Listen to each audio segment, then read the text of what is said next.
Assalamualaikum warahmatullahi wabarakatuh. A'udzubillahi minasyaitonirrajim. Bismillahirrahmanirrahim. Hamdan wa syukran lillah. Wassalatu wassalamu ala Rasulillah wa ala alihi wa sahbihi wa mawala. Amma ba'da. Bapak Taufik Mayuri MPD selaku Kepala SD Olahan 1 yang kami hormati, Bapak Ibu Guru SD Olahan 1 beserta staf karyawan yang kami hormati pula.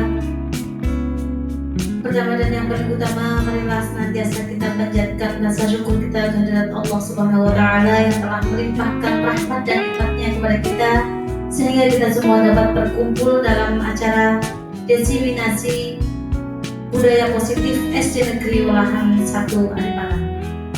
Kedua kalinya sholawat wa salaman daimah semoga senantiasa tercurahkan kepada junjungan kita Nabi Muhammad Sallallahu Alaihi Wasallam, Nabi yang telah membawa kita dari zaman kebodohan menuju zaman yang terang benderang.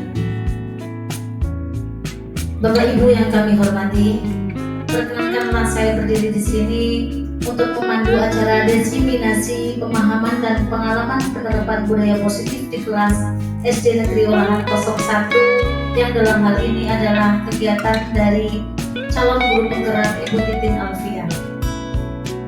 Sebelum acara pada hari ini dilaksanakan diseminasi, marilah acara pada hari ini kita buka bersama dengan bacaan basmalah. Bismillahirrahmanirrahim. Mudah-mudahan acara berjalan dengan lancar. Acara selanjutnya sambutan tunggal oleh Bapak Kepala SD Negeri Olahan 01 Adipala kepada Bapak Taufik Mayuri MPD dihadirkan.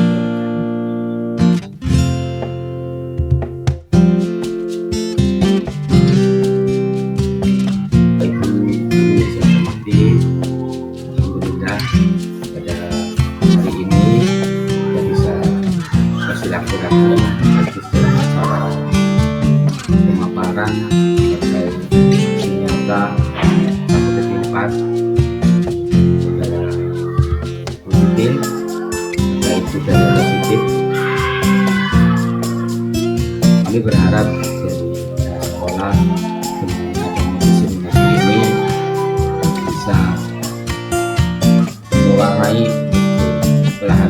untuk melaksanakan pembiasaan dan budaya positif karena menuju atau mendukung visi dari sekolah kita, utamanya adalah kelompok belajar Pancasila. Mengucapkan terima kasih makanya untuk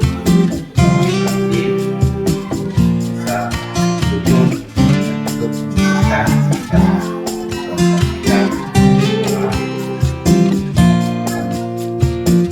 utamanya kami juga sangat mensupport untuk terlaksananya budaya positif di SD Negeri Welang 1 untuk tahun ajaran 2023-2024 dan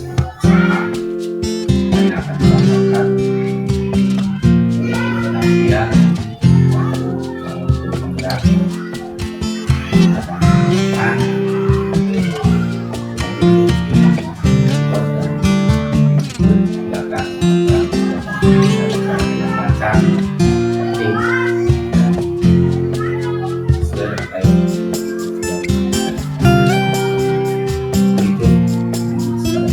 Assalamualaikum warahmatullahi yang telah disampaikan. Untuk acara selanjutnya yaitu diseminasi pemahaman dan pengalaman penerapan budaya positif di kelas SD Negeri Olahan 01 Adipala, yang dalam hal ini akan disampaikan oleh calon guru penggerak Ibu Titin Alfiah SPDSD. Kepada Ibu Titin Alfiah SPDSD, disilakan.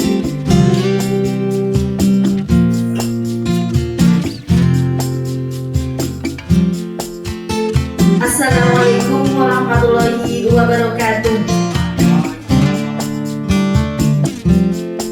Biasanya salam guru penggerak, bahagia, bahagia, bahagia, seperti itu ya Bapak Ibu ya. Karena di sini juga ada calon guru penggerak Bu Eti dan Pak Sigit juga akan segera menyusul di angkatan 10 ya, supaya nanti juga terbiasa. Salam guru penggerak, bahagia, bahagia, bahagia. Nah, seperti itu karena kita dituntut supaya bahagia. Wah, dituntut kok bahagia kan mau sekali ya. Kepada beliau Bapak Taufik Maywuri MPD selaku Kepala Sekolah SD Negeri Ulang 1 yang saya hormati, dan kepada seluruh rekan guru SD Negeri Ulang 1 yang saya hormati dan saya banggakan. Pertama-tama marilah bersama-sama kita memanjatkan rasa syukur kita kehadirat Allah Subhanahu wa taala. Ya qaulina alhamdulillahirabbil alamin, karena hanya dengan limpahan rahmatnya lah sehingga kita semua pada siang hari ini, dan saya juga ucapkan terima kasih kepada Bapak Ibu atas support, dukungan semuanya sehingga acara pada siang hari ini yaitu penerapan budaya positif di SD Negeri Ulang 1 bisa kita laksanakan dan mudah-mudahan mendapatkan ridho dari Allah. Amin Allahumma. Selanjutnya sholat beserta salam senantiasa kita curahkan kepada beliau Nabi Muhammad Sallallahu Alaihi Wasallam yang sangat kita nantikan syafaatnya di Yaumul Qiyamah nanti. Mudah-mudahan kita semua tercatat sebagai umat beliau. Amin Allahumma amin. Nah Bapak Ibu, di sini saya akan menyampaikan terkait beberapa ilmu di modul 1 yang sudah saya peroleh, karena memang tuntutan dari guru penggerak itu adalah menyampaikan apa yang sudah diraup dari pendidikan guru penggerak, supaya yang menikmati ilmunya itu tidak hanya saya tetapi kemudian menular kepada teman-teman di SD Negeri Ulang 1 seperti itu. Nah, di sini pada kesempatan kali ini saya akan menyampaikan tentang budaya positif. Namun sebelumnya ke bawah Mbak, ke bawah langsung ke filosofi hijrah dewasa. Nah, kita perlu tahu dulu karena kita juga sudah masuk ke kurikulum merdeka ya, dari kelas 1, 2, 4, 4, 5, sekarang kita sudah menggunakan kurikulum merdeka, di mana kurikulum merdeka itu juga merujuk kepada filosofi Ki Hajar Dewantara. Jadi kita perlu tahu di sini kalau dulu saya secara globalnya saja, kurikulum merdeka itu kurikulum yang sekarang kita anut itu pendidikan, yaitu menuntun segala kekuatan kodrat yang ada pada anak agar anak bisa tumbuh sebagai manusia dan sebagai anggota masyarakat, mencapai keselamatan dan kebahagiaan setinggi-tingginya. Jadi kita pembelajaran yang kita berikan kepada anak-anak itu supaya berpihak kepada murid, seperti itu. Dan kita sudah seperti itu atau belum? Makanya mari kita bersama-sama belajar agar kedepannya kita benar-benar bisa mengimplementasikan kurikulum merdeka ini dengan lebih baik, seperti itu.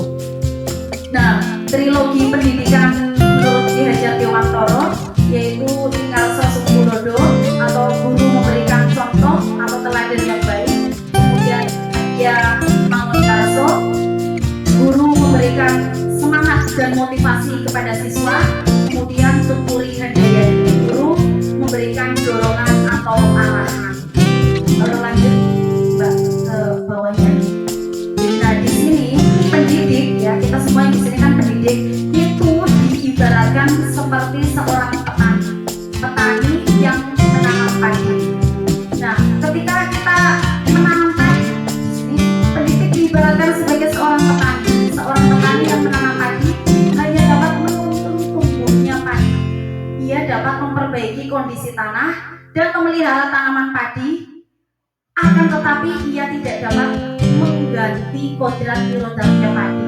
Begitu juga dengan kita dan murid kita. Jadi katakanlah kita adalah petaninya dan sawah itu adalah kelas kita, kemudian anak-anak itu, murid-murid itu adalah ya padinya. Jadi akan seperti apa, akan menjadi benih yang seperti apa, itu tergantung kita petaninya itu merawatnya itu seperti apa. Lanjut Mbak, nilai-nilai apa sajakah yang harus dimiliki sebagai seorang pendidik? Nah, kita semua di sini seorang pendidik, ya, pendidik di era abad 21, ya, di era abad 21 sebetulnya sih di era abad 21, ya, di era abad 21 sebetulnya sih sama, ya, di sini Bunda Duryani, ya, yang senior. Sebetulnya kita semua juga adalah lahir dari beliau-beliau itu, ya. Kalau sekarang dibilangnya pendidik zaman kolonial, kalau yang abad 21 adalah pendidik zaman milenial.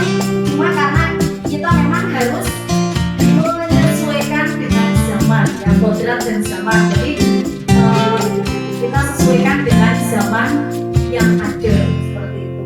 Nah, di sini nilai-nilai pendidik yang harus dimiliki itu yang pertama adalah berpihak kepada murid, mengutamakan kepentingan peserta didik, menuntun dan menjadi fasilitator bagi peserta didik dalam proses pengembangan potensi berdasarkan bakat masing-masing dari peserta didik.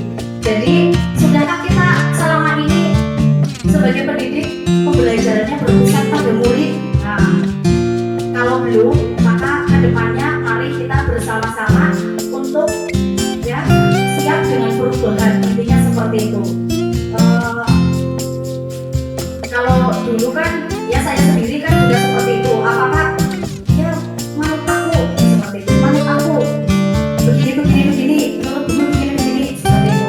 Nah, sekarang itu tidak, tetapi anak itu terlahir itu sebetulnya unik dan sudah mempunyai bakat masing-masing, dan minat masing-masing. Tinggal kita menebalkannya. Anak si A, si B, si C, tinggal kita menebalkannya, bakatnya itu seperti apa, minatnya seperti apa, kita tuntun untuk mendapatkan kebahagiaan yang setinggi-tingginya, seperti itu. Kemudian yang kedua, nilai yang harus dimiliki oleh kita sebagai seorang pendidik yaitu mandiri.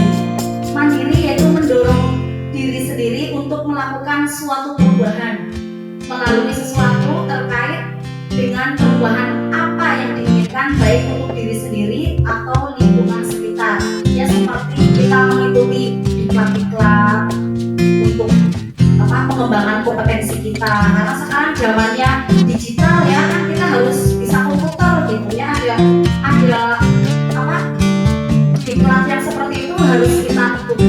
Itu sebagai nilai kemandirian kita sebagai seorang pendidik, termasuk yang mendaftar sebagai guru penggerak ya. Pak Sigit semangat ya Pak ya, apalagi akan dibantu berpersen-persen oleh Bapak Kepala Sekolah ya, tentu saja semangat sekali.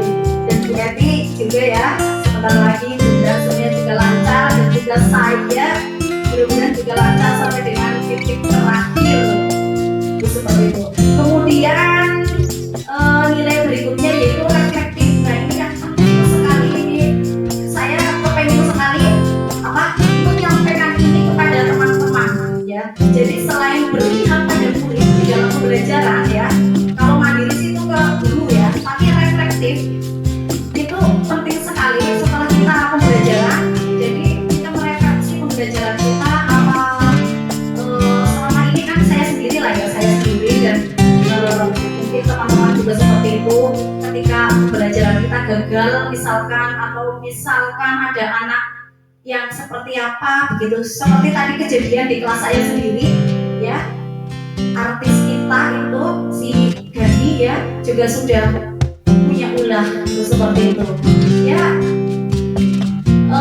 Ketika terjadi seperti itu tidak kita menyalahkan anaknya, tidak, tapi kita merefleksi pembelajaran kita, apa yang kurang dari pembelajaran yang sudah kita laksanakan, apa mungkin metode pembelajarannya, apa pendekatannya, apa mungkin perlu model pembelajaran yang bagaimana. Itu kita harus terbiasa merefleksi diri. Mudah-mudahan kedepannya kita bisa seperti itu. Jadi tidak langsung kita menyalahkan murid seperti itu. Kemudian nilai berikutnya yaitu kolaboratif. Nah, kolaboratif di sini maksudnya kolaborasi. Jadi kita tidak mungkin melaksanakan pendidikan sendirian. Kita pasti butuh orang lain, dan juga termasuk dari ini saya juga butuh Bapak Ibu, termasuk untuk visi saya sebagai seorang guru penggerak. Saya juga butuh Bapak dan Ibu guru, dan kita juga butuh komite, butuh wali murid dan lain-lain sebagainya. Dan kita harus bisa berkolaborasi seperti itu. Jangan saya pasti bisa melakukannya sendiri, tidak, tapi kita berkolaborasi seperti itu. Kemudian nilai yang harus kita miliki lagi adalah inovatif. Selalu berusaha menemukan ide atau gagasan baru untuk kemajuan pendidikan. Jadi kita harus berinovasi juga. Termasuk di SD Negeri Ulang 1 itu kan teknologinya sudah banyak, fasilitasnya banyak. Chromebook ada 15, kemudian laptop juga masing-masing guru satu akan lebih gitu ya. Kemudian wifi ada, kemudian proyektor juga ada. Nah itu mari kita bersama-sama inovasikan di dalam kelas supaya pembelajaran kita lebih bermutu lagi dan lebih berpihak kepada murid, sehingga murid benar-benar merasakan yang diharapkan itu seperti ini. Murid itu datang ke Ulang 1 benar-benar merasa bahwa SD Negeri Ulang 1 adalah tempat paling menyenangkan bagi murid. Ini yang diharapkan seperti ini. Ya, mari kita bersama-sama menciptakan seperti itu, budaya positif seperti itu. Jadi anak datang ke sekolahan untuk bahagia, itu yang dilakukan. Juga gurunya datang ke sini untuk bahagia. Bahagia apa tidak maksudnya? Pernah sebelum bahagia. Kemudian yang berikutnya adalah visi guru. Ini visi guru kita sudah membahasnya di pertemuan April. Lanjut saja ke bawah lagi. Ke bawah lagi ini sudah pada pertemuan waktu itu. Ini budaya positif aja. Budaya positif. Nah, sekarang kita fokus ke budaya positif. Budaya positif, untuk membangun budaya positif sekolah perlu menyediakan lingkungan yang positif, aman dan nyaman agar murid mampu berpikir, bertindak, dan mencipta dengan merdeka, mandiri, dan bertanggung jawab. Salah satu strategi yang perlu ditinjau ulang adalah dosen masih ya tadi ya, sudah ya. Lanjut Mbak. Lanjut. Nah, ke teori motivasi, hukuman, penghargaan, restitusi. Terdapat 3 motivasi perilaku manusia menurut Diana Gozen. Nah, motivasi di sini ada 2, yaitu motivasi ekstrinsik dan intrinsik. Nah, motivasi ekstrinsik itu poinnya adalah untuk menghindari ketidaknyamanan atau hukuman. Nah, orang-orang di tipe ini itu ketika melakukan sesuatu yang akan terbersit di pikirannya adalah apa yang akan terjadi jika saya tidak melakukannya. Nah, misalkan kita melakukan sesuatu, oh saya harus melakukan A misalkan. Kenapa harus melakukan A? Karena kalau tidak melakukan A saya akan dihukum. Itu seperti itu. Ini motivasi tipe yang pertama ini adalah tipe paling rendah. Kemudian yang kedua yaitu untuk mendapatkan imbalan dari orang lain. Nah, kalau tipe orang ini itu dalam pikirannya akan ada pertanyaan semacam apa yang akan saya dapatkan jika saya melakukannya. Nah, berarti ada hadiah, ada penghargaan, itu seperti itu. Jadi saya harus melakukan A karena saya akan dapat uang dari ibu guru. Nah, misalkan seperti itu. Saya harus melakukan B karena saya akan dapat hadiah. Nah, itu seperti itu. Itu tipe B. Tipe ini lebih baik daripada yang pertama tadi. Nah, yang diharapkan murid-murid kita itu mempunyai motivasi intrinsik, yaitu untuk menghargai diri sendiri. Di sini saya akan menjadi orang seperti apa jika saya melakukannya. Itu jadi motivasi itu datangnya dari diri sendiri. Nah, kemudian lanjut Mbak, hukuman. Nah, apa sih hukuman? Hukuman merupakan tindakan tidak terencana atau tiba-tiba untuk membuat tidak nyaman dan bersifat satu arah tanpa melalui suatu kesepakatan. Hukuman yang diberikan bisa berupa fisik maupun psikis. Murid atau anak disakiti oleh suatu perbuatan atau kata-kata. Kemudian itu hukuman. Terus ada lagi konsekuensi. Konsekuensi beda lagi dengan hukuman. Konsekuensi merupakan tindakan yang sudah merupakan tindakan yang sudah terencana atau sudah disepakati oleh murid dan guru. Konsekuensi biasanya diberikan berdasarkan suatu data yang umumnya dapat diukur. Nah, sekarang ke bawah lagi, lanjut. Nah, coba sekarang Bapak Ibu, ini di sini ada hukuman atau konsekuensi. Lari mengelilingi lapangan basket 2 kali karena terlambat hadir di sekolah. Ini hukuman apa konsekuensi? Hukuman, ya. Kemudian berikutnya, membersihkan coretan yang dibuatnya di meja tulis. Konsekuensi ya, karena ya kon dibersih maning soalnya nah kon bersih lah, nyoret-nyoret lah ya, ini konsekuensi, betul. Kemudian berikutnya, menggantikan kertas tugas teman yang telah dicoret-coret. Ini hukuman apa konsekuensi? Ya, konsekuensi. Kemudian terakhir, berjemur di lapangan basket pukul 12 siang karena mengobrol dengan teman. Nah, ini hukuman. Lanjut, berikutnya. Apa itu restitusi? Restitusi adalah proses menciptakan kondisi bagi murid untuk memperbaiki kesalahan mereka sehingga mereka bisa kembali pada kelompok mereka dengan karakter yang lebih kuat. Restitusi juga merupakan kolaboratif yang mengajarkan murid untuk mencari solusi untuk masalah mereka, membantu murid berpikir tentang orang seperti apa yang mereka ingin menjadi atau tujuan mulia dan bagaimana mereka harus memperlakukan orang lain.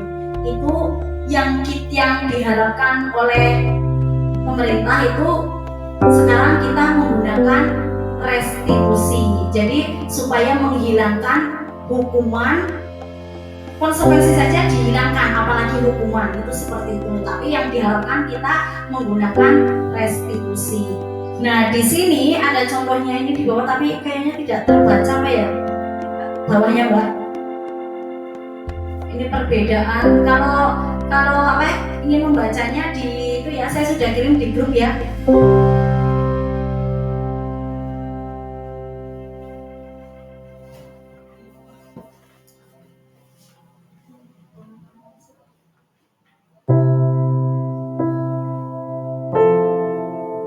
Karena di sini di HP bisa terbaca jelas apa tidak? Coba lanjut saja ya. Nanti baca sendiri-sendiri ya. Itu perbedaan hukuman, konsekuensi dan restitusi seperti apa. Nanti bisa tahu seperti itu. Nah, sekarang kita ke penerapan. Penerapan selalu berusaha membangun motivasi intrinsik siswa dengan memberikan pemahaman dan contoh tindakan positif, yaitu tugas kita ya. Kemudian selalu berusaha memilih opsi restitusi jika anak berperilaku negatif. Itu untuk kita juga ya, kita PR ke depan, kita belajar bersama-sama supaya ada budaya positif seperti itu di SD Negeri Wulan 1. Kemudian berkolaborasi dengan teman sejawat dalam menerapkan budaya positif di sekolah. Nah, untuk itulah hari ini saya mengumpulkan teman-teman untuk bersama-sama belajar tentang budaya positif. Nah, kemudian keyakinan kelas. Lanjut Mbak. Nah, keyakinan kelas. Mengapa kita memiliki peraturan? Nah, di sini kan ada gambar orang naik motor kan ya? Naik motor, kemudian tidak pakai helm, kemudian bertiga itu kan ya, bertiga. Di sini ada pertanyaan, mengapa kita memiliki peraturan harus menggunakan helm bila mengendarai kendaraan roda 2? Apa jawabannya? Keselamatan ya, keselamatan. Sih jelas keselamatan kan? Pasti untuk keselamatan, helm juga untuk keselamatan kan, seperti itu. Nah itu kita yakin apa tidak tentang keselamatan itu?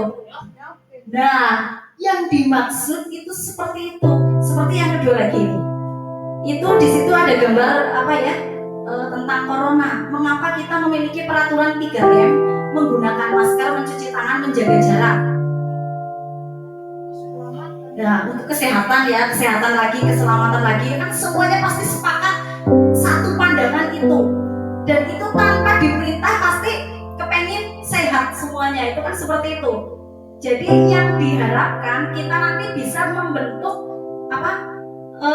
keyakinan-keyakinan baru untuk murid-murid kita, yang bisa keyakinan itu sampai ke hati, itu seperti itu. Bukan lagi peraturan-peraturan yang penuh dengan ikatan sanksi, itu yang diharapkan seperti itu. Kemudian keyakinan kelas, lanjutkan Mbak. Seseorang akan lebih tergerak dan bersemangat untuk menjalankan keyakinannya daripada hanya sekedar mengikuti serangkaian peraturan tertulis tanpa makna. Itu seperti itu. Kemudian lanjut, pembentukan keyakinan kelas. Nah, pembentukan keyakinan kelas tadi saya sudah mencoba di kelas 4. Ternyata walaupun anak kelas 4 saya juga perlu beradaptasi. Biasanya kemarin di kelas 6, kemudian ke kelas 4 menurut saya kan anak-anaknya belum matang ya, belum dewasa seperti itu. Tapi ternyata mereka sudah bisa diajak diskusi bagaimana kelas yang ingin anak-anak kelas 4 inginkan itu ternyata sudah bisa. Tadi seperti toleransi, saling menghargai, kelasnya harus bersih, kemudian harus belajar, harus tolong-menolong, itu tercetus sendiri oleh anak-anak. Jadi tadi saya sudah membuat keyakinan kelas berupa 7. Jadi yang diharapkan itu tidak banyak. Saya tadi membuat satu anak, saya kasih kertas semuanya. Nah, suruh menulis apa-apa yang diinginkan, itu seperti itu. Kemudian kita pilah-pilah dari satu kelas itu yang kira-kiranya bisa yakini bersama sebagai nilai kebajikan. Itu seperti itu. Tadi di kelas 4 sudah terpilih 7, dan saya harap besok Bapak Ibu semua juga membuat keyakinan kelas di kelas masing-masing, sehingga kedepannya murid-murid kita di SD Negeri Wulan 1 juga mempunyai keyakinan yang baik sebagai nilai kebajikan, sebagai bentuk budaya positif, sehingga diharapkan untuk kedepannya mereka bisa menjadi anak-anak yang memiliki karakter profil pelajar Pancasila. Itu seperti itu. Kemudian di sini lanjut Mbak, prosedur pembentukan keyakinan kelas. Nah, jadi pertama curahan pendapat bersama anggota kelas. Jadi diajak diskusi dulu anak-anak. Kemudian setelah itu mengubah kalimat negatif menjadi positif. Misalkan ada dari anak misalkan mengucapkan tidak boleh membuang sembarangan. Nah, jadi yang keyakinan kelas yang kita ambil itu juga tidak boleh menggunakan kata negatif. Jadi pakai tidak boleh membuang sampah, maka nanti kita kalimatnya menjadi kalimat yang positif, menjadi misalkan, nah, buanglah sampah sembarangan. Jadi itu yang akan diyakini oleh anak. Buanglah sampah pada tempatnya, buanglah sampah sembarangan. Ya pakai tempatnya lah, jangan arti pakai tempatnya. Buanglah sampah pada tempatnya, itu seperti itu. Nah, kemudian mencatat masukan. Nah, nanti diajak diskusi. Jadi nanti dari beberapa poin, kan kelasnya ada yang banyak itu ya, yang gemuk-gemuk. Ya nanti disepakati berapa, tidak usah banyak-banyak, tapi yang benar-benar bisa nanti diambil nilai kebajikannya dan bisa benar-benar diterapkan keyakinan itu selama 1 tahun ke depan ya. Target kita setahun ke depan dulu bisa berjalan, nanti dilanjutkan lagi berikutnya seperti itu. Kemudian prosedur pembentukan keyakinan kelas. Kemudian ini masih lanjutannya tadi ya. Kemudian meninjau kembali yang sudah saya ceritakan tadi. Nah, yang terakhir meminta warga kelas menandatanganinya dan ditempel di dinding. Itu seperti itu. Jadi supaya anak-anak juga ingat terus, oh iya ini keyakinan kita, keyakinan kelas kita. Ternyata kita, kalau tadi saya juga harus bahagia. Jadi kelas 4 itu harus selalu bahagia. Datang sekolah, masuk kelas harus bahagia, itu syarat. Itu sudah tadi sepakat keyakinannya seperti itu ya. Monggo nanti Bapak Ibu dibentuk besok bagaimana keyakinan kelasnya. Setelah itu tugas berikutnya yaitu kita merefleksi. Ini sih contoh saja ya, merefleksi itu tugas kita ya, refleksi dan tindak lanjut. Setelah dibuat keyakinan kelas, seperti apa kelas kita refleksi. Boleh kita misalkan keyakinan ini perlu diganti atau monggo. Terus di tindak lanjutnya apa, monggo. Itu seperti itu. Lanjut di sini 5 kebutuhan dasar manusia. Jadi sebetulnya manusia itu sudah punya 5 kebutuhan dasar. Yang pertama adalah bertahan hidup, kemudian penguasaan, kemudian apa itu Mbak Sulis? Kasih sayang ya, kasih sayang ke Pak Sigit, kasih sayang, rasa diterima, kemudian yang terakhir satu lagi kesenangan ya, kebebasan. Nah, ini adalah 5 kebutuhan dasar manusia. Jadi ketika murid kita melanggar aturan, kalau zaman kita waktu itu ya, jadi sekarang sudah kita tidak boleh lagi ada aturan-aturan yang mengikat seperti itu. Jadi adanya nanti kita restitusi. Nah, ketika anak kita melakukan kesalahan, artinya ada 5 kebutuhan dasar yang tidak terpenuhi. Itu seperti itu. Berarti mungkin karena terkekang tidak bebas, atau karena butuh kesenangan, atau apa itu seperti itu. Dia kurang kasih sayang kayak Pak Sigit. Itu seperti itu ya. Jadi kita sebagai pendidik harus tahu ini. Kemudian berikutnya 5 posisi kontrol. Nah, ini penting sekali, kita harus tahu ini 5 posisi kontrol. Sayang ini kecil banget ya. 5 posisi kontrol. Yang pertama itu guru sebagai kontrol kita sebagai apa, Mbak?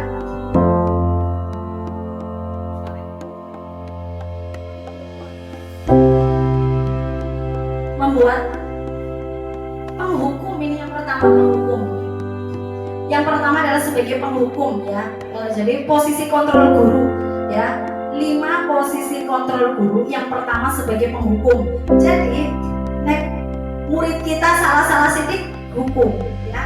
Salah sidik, bersihkan WC. Ini sindiran juga tuh Bu Eti nih. Bu Eti yang super hukuman ini ya, ini harusnya termasuk saya sendiri juga banyak sekali hukumannya ya, rentetan hukuman. Tapi kan walaupun saya menghukumnya banyak dengan hukuman itu, dan saya sukses membawa murid-murid saya. Bagaimana manusia harus menghindari hukuman, dan ternyata menurut penjelasan hukuman Ya itu kan paradigma lama. Mau tidak mau kita harus berubah ya, kita menyesuaikan dengan zaman, itu seperti itu ya. Ya saya juga kemarin pas pertama kali masuk ke kelas 4, aduh anak siswa aku pengen bersih WC seperti itu, saya sudah kepengen sekali. Tapi ya saya tahan gitu ya, saya tahan tuh karena sudah mengenal restitusi. Jadi posisi kontrol guru yang pertama adalah sebagai penghukum, dan ini untuk bisa dihinakan. Jadi jangan sampai anak itu merasa suatu hari nanti sudah sekian tahun lamanya, 25 tahun yang akan datang, bepok gizi itu kan hukum aku. Itu seperti itu jadi rasa trauma itu membekas, itu yang tidak diharapkan seperti itu. Kemudian yang kedua adalah sebagai pembuat rasa bersalah. Jadi ketika anak didik kita salah ya, dibuat mereka itu jadi merasa bersalah. Kamu apa ya, bagaimana itu di situ Mbak? Ya seharusnya kalau bawahnya lagi lebih mengenal lagi. Nah ya, ibu kecewa. Nah kalau ketika murid kita dibilang saya kecewa dengan perlakuan kamu sekarang, langsung yolo, itu kan seperti itu. Itu posisi kedua, posisi kontrol kita yang kedua. Kemudian yang ketiga sebagai teman ya, ini sebagai teman ya. Kadang seperti Pak Sigit ini seringnya sebagai teman ya, tapi temannya kebangetan teman. Ya, jadi kalau sebagai teman misalkan, ayo ya dikerjakan nanti, ayo ya pakai topi, kalau tidak nanti saya ditegur. Nah itu pakainya seperti itu, pakai ajakan. Kemudian yang selanjutnya adalah sebagai pemantau ya, posisi kontrol guru sebagai pemantau. Pemantau berarti misalkan ketika kita di kelas, kok ada yang ngantuk, nah oh dia tadi ngantukan, oh terus nanti kita tanya, nah ya itu seperti itu, kita didekati itu seperti itu udah masuk posisi keempat. Kemudian posisi kontrol yang kelima dan yang diharapkan itu sebagai manajer, itu udah terbaik itu seperti itu, yang nanti kita melakukan restitusinya kalau bisa di posisi manajer. Lanjut Mbak, penerapan lanjut saja segitiga restitusi. Nah nih proses segitiga restitusinya seperti ini. Jadi yang pertama ada menstabilkan identitas ya, dari bawah dulu, kemudian validasi tindakan yang salah, kemudian yang terakhir adalah menanyakan keyakinan. Segitiga restitusi merupakan salah satu cara memperbaiki diri untuk mewujudkan disiplin diri. Nah lanjut Mbak, bawahnya. Nah di sini, nah itu nanti bisa dibaca sendiri ya, bisa dibaca sendiri. Terus untuk kasusnya saya juga sudah punya videonya sebagai contoh, itu nanti bisa dilihat saja ya di YouTube. Nah di sini kita belajar bersama kasus restitusi, insya Allah nanti paham. Di sini ada Pak Joko dengan muridnya. Pak Joko, Mario, Adi, Bapak tadi dengar laporan dari guru tiket di kantin. Sepertinya kalian dalam masalah ya. Ada yang bisa Bapak bantu? Apa yang terjadi? Kemudian Mario dan Adi menjawab, iya Pak, tadi pada jam istirahat pagi kami main lempar-lemparan makanan di kantin, tapi tidak sengaja malah kelempar kena wajah Ibu Dina, kepala sekolah. ketika beliau sedang berjalan. Kemudian Pak Joko, kalian main lempar-lemparan makanan di kantin kena wajah Bu Dina ketika beliau sedang lewat. Oh, bagus ya. Nah, Pak Joko, Adi, ada informasi yang kamu mau tambahkan? Adi menjawab, kami tidak bermaksud melakukannya, tapi Pak Joko ya. Kemudian Adi, tapi kami tidak sengaja. Adi, kemudian Pak Joko lagi, apakah kalian tahu kalau kalian berada dalam masalah sekarang? Iya. Mario dan Adinya menjawab ya. Kemudian Pak Joko, baiklah, Bapak di sini bukan untuk mencari siapa yang salah. Bapak di sini untuk mencari penyelesaian sama-sama, berpikir sama-sama tentang apa yang bisa kita lakukan untuk memperbaiki situasi ini.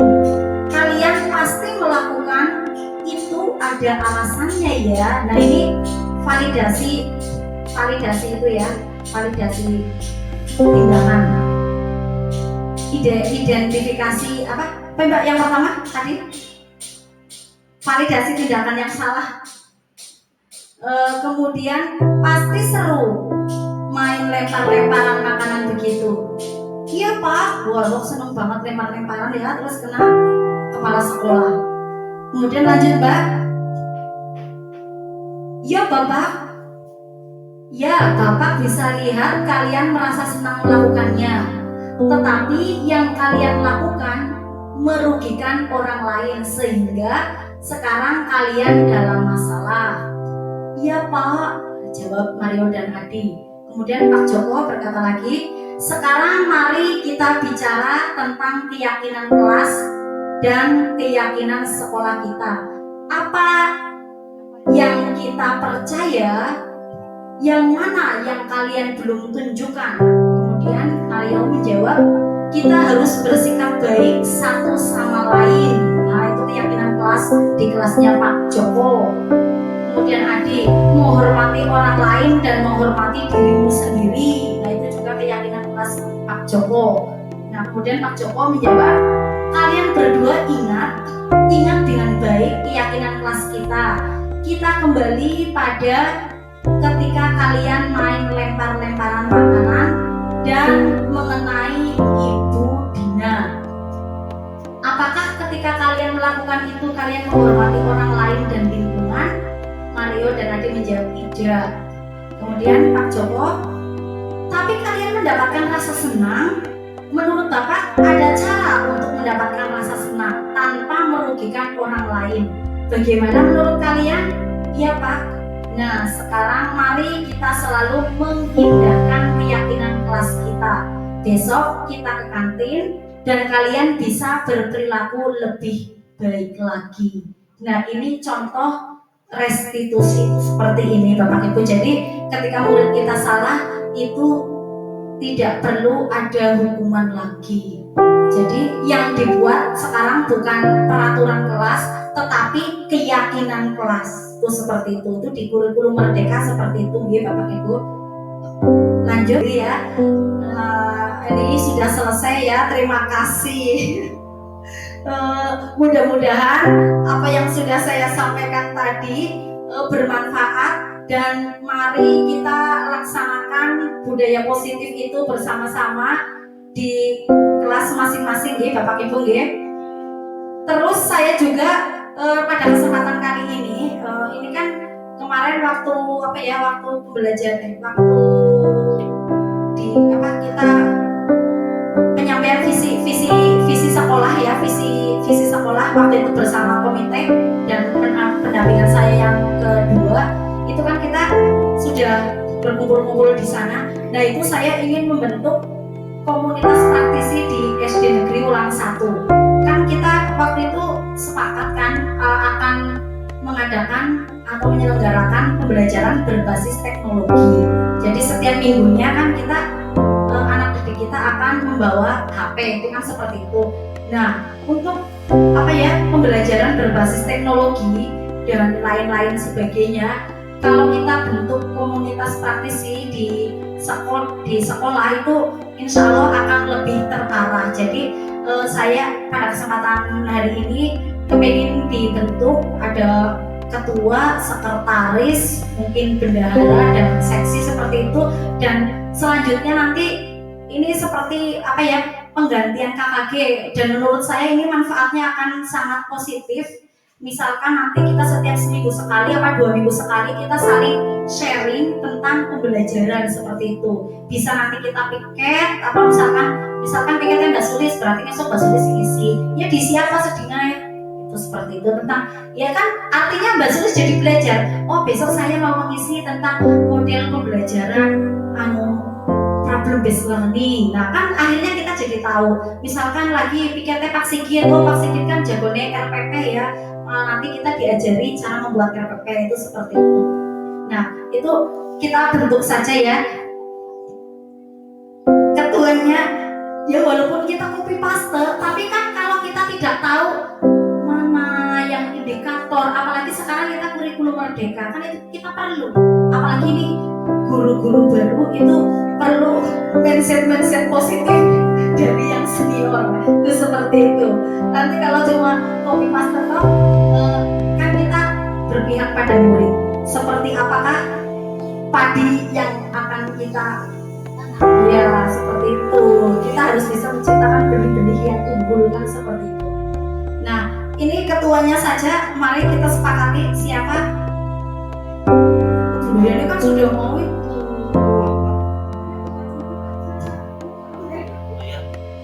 Ini kan untuk seterusnya. Iya untuk seterusnya. Ya setidaknya kita sepakati mau 1 tahun 2 tahun gitu ganti kan tidak apa-apa.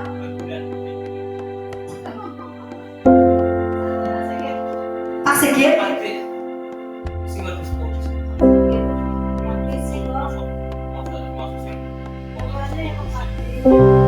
Pak Pakti ya, ditulis Mbak. Ketua men. Nanti masih ada waktu 6 tahun. Iya Pak Pakti kan paling senior ya, jadi ketuanya kan kok ngontrak-ngontrak gurunya kan.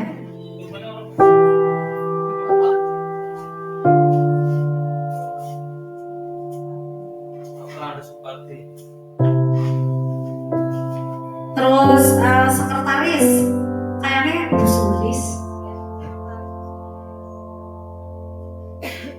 Kemudian bendahara. Kemudian siapa? Bu Eti backupnya. Kemudian ada seksi kegiatan itu sing penting. Ya wes seksi kegiatannya saya Titi Malvia. Ada lagi kira-kira? Ini untuk yang belajar. Ya kan bareng-bareng.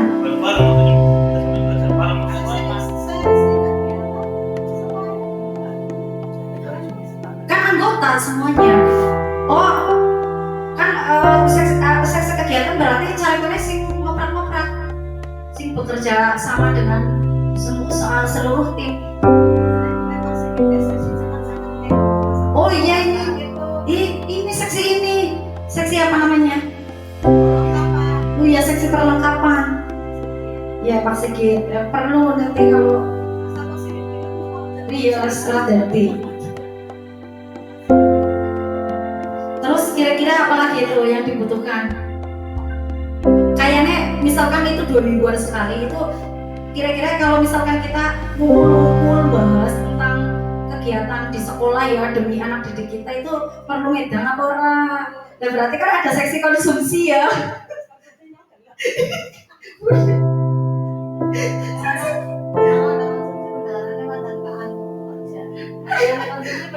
Konsumsi anak bendahara kan dari dalam.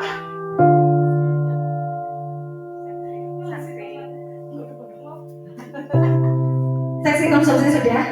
Ya berarti sudah ya, itu saja lah. Coba Mbak Ketua. Ini berarti komunitas praktisi di SD Negeri Wulan 1 ya, ketuanya Pak Suparti. sekretaris Ibu Sulis, bendahara Ibu Eti, seksi kegiatan Ibu Titin Alfiah, kemudian seksi perlengkapan Pak Sigit, dan seksi konsumsi Ibu Nuryani. Ya, selebihnya adalah anggota. Ya, nanti anggotanya ditulis semuanya. Nah, ini kira-kira apakah kedepannya kita mau langsung memulai kegiatan? Kira-kira setiap apa gitu kita sepakati bersama. Bagaimana kalau misalkan setiap hari Sabtu kan seringnya kita pulang kasih 2 minggu sekali apa seminggu sekali? Ya boleh. Ya gitu apa?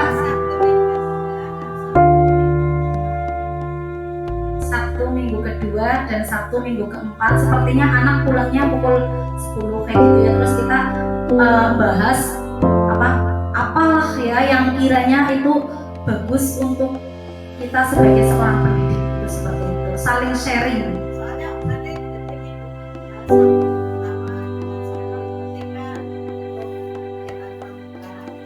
Kan siangnya pramuka ya menurut saya nggak apa-apa, 1 jam juga nggak apa-apa, Bang. Yang manunya nggak usah harus lama-lama, kan sudah jam 12 selesai gitu, kita patok jam 12 selesai ya. Nah terus kita sepakati ya, pengisinya itu gantian, pokoknya piketan misalkan mau sehari 1 apa sehari 2. Kalau sehari 1 kayaknya pengalamannya kurang banyak, menurut saya 2 loh. Misalkan ya tidak loh, ya makanya kelamaan kalau 1.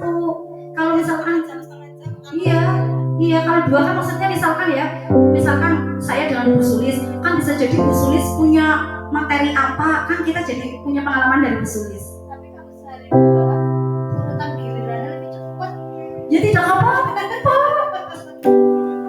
Iya lah, sehari 2 lah menurut saya. Ya oke, sementara jualan Ya, jalan ya. lagian kalau 2 kan kalau salah satu tidak ada kan itu bisa dihandle yang 1. Kalau cuma 1 nanti kosong. Ya 2 ya disepakati. Pengisinya 2.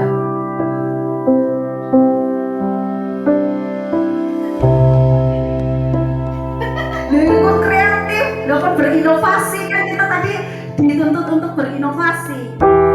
Nah ini piketnya langsung mau dibagi apa tidak? Urutannya partnernya langsung apa? Ya langsung main mes genal.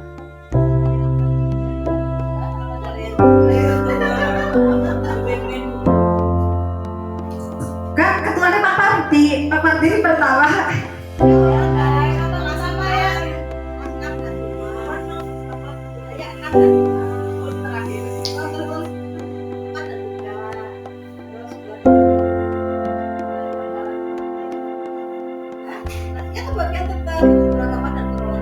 Kayaknya Pak Guru kalau Bu Guru kayak gitu loh. Ya, Pak Guru kalau Bu Guru gitu lah. Ya wis. Ya saya sama Pak Parti, saya sama Pak Parti.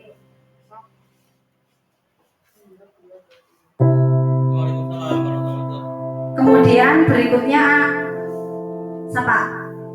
Pak Sigit sama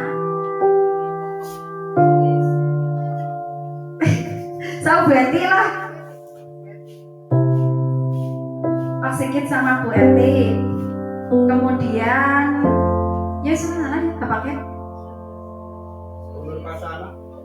Bu Nur Hasanah sama Bu Sulis. Terus Bu Isti sama Bu Mei. Udah sih. Selagi ini belum itu saya Pak. Tapi menurut saya ya Bunda itu perlu malah seharusnya ini Urutan pertama. ya Bunda urutan pertama. Ya maksud saya itu menularkan ilmu ya, menularkan ilmu yang lama itu sebelum reinkarnasi.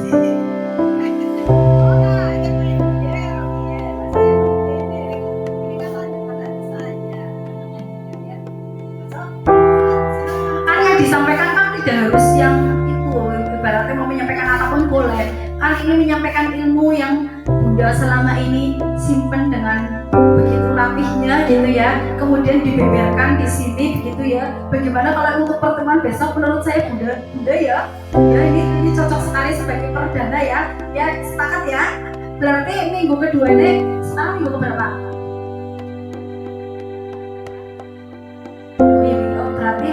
berarti sebetulnya sepulai apa mulai Agustus bae ya. Ya wis Agustus minggu kedua. Kayaknya ya Agustus. ya kemana-mana sebelum Ya, intinya besok untuk mengawali Bunda ya sebagai kenang-kenangan gitu. Ya sudah sepakat ya Bapak Ibu ya. Terima kasih untuk waktunya dan terima kasih untuk hari ini. Saya akhiri. Mudah-mudahan kegiatan hari ini bermanfaat untuk kita semua dan kedepannya sekolah kita akan bisa lebih baik lagi di mata dunia. Amin amin Allahumma amin. Saya akhiri. Wassalamualaikum warahmatullahi wabarakatuh. Pada siang hari ini kita tutup bersama dengan bacaan hamdan. Alhamdulillahirabbil alamin. Dari awal hingga akhir banyak tutur kata yang kurang berkenan. Saya mohon maaf yang sebesar-besarnya. Akhir qouli wassalamualaikum warahmatullahi wabarakatuh.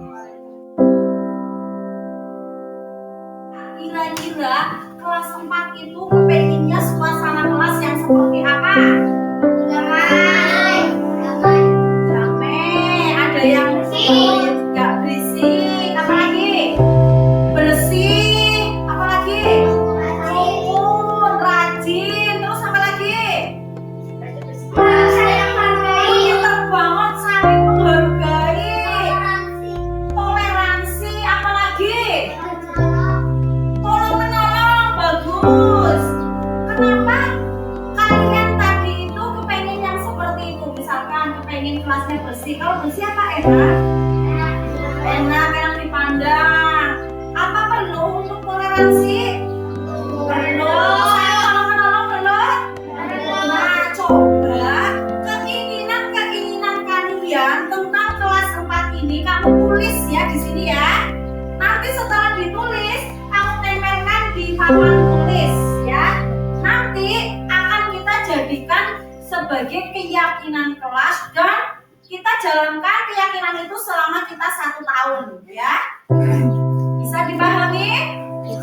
Nah, sekarang silakan ditulis. Kamu kepengen kelas seperti apa? Gitu. Yang menurut baik untuk kelas 4 itu apa? Hah? Iya, yang baik-baik.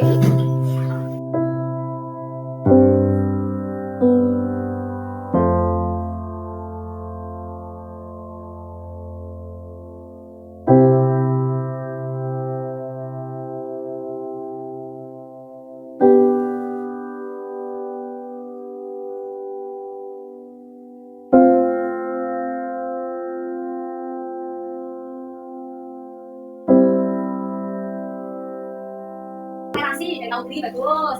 Dari Alifah Putri, aku ingin kelas 4A selalu rukun, bagus. Ya dari Alia, lingkungan bersih, bagus. Dari Safiya, kita kelas lagi. Kita pilih.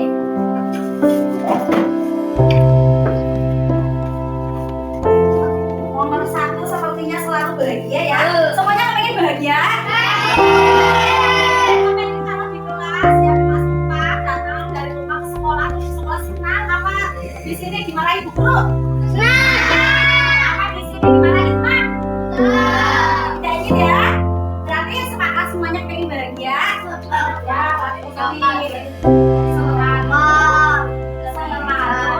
bahagia. Berarti mulai besok kamu harus punya keyakinan kalau kamu dari rumah ke sekolah ya, saya harus bahagia. Masuk ke kelas 4 berarti kamu harus iya harus terus. Dan keyakinan saya di kelas 4 itu selalu bahagia. Berarti saya harus bahagia, harus tersenyum, tidak boleh sedih. Sepakat? Jangan boleh nangis. Bagaimana sepakat? Kemudian ini selalu bahagia sudah. Apalagi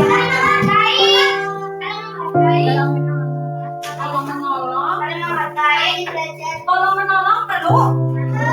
Kenapa tolong menolong perlu? Yo, coba, ayo, sekarang kita berdiskusi. Kenapa kelas 4 perlu tolong menolong? Peduli pahala. Karena sesama manusia harus saling tolong menolong. Karena manusia memang makhluk sosial. Makhluk sosial apa? Makhluk yang tidak bisa hidup sendiri. Coba kalau kamu disuruh piket sendiri. Sedih apa kita harus bahagia kok. Ya, tadi keyakinan kita yang pertama kan harus bahagia. Ternyata kamu disuruh piket sendirian, kursinya harus dari meja sendiri, nyapu sendiri. Temennya yang piket pada gak mau bantu, malah pulang, malah mainan sedih. Artinya tolong-menolong perlu apa tidak? Ya, berarti ini kita ambil ya. Kita ambil saling tolong menolong. Saling tolong menolong. Ini Audrey sambil ditulis ya. Di buku itu buku kamu. Kamu harus ingat keyakinan kelas kita yang pertama adalah selalu bahagia. Masuk ke kelas 4, berangkat sekolah artinya kamu siap benar? Siap bahagia? Siap. Ya, siap tolong menolong? Siap. Kelas 4. Ini buku keyakinan kelas ini satu loh. Ini berarti yang final. Ya. Kemudian ini sudah berarti yang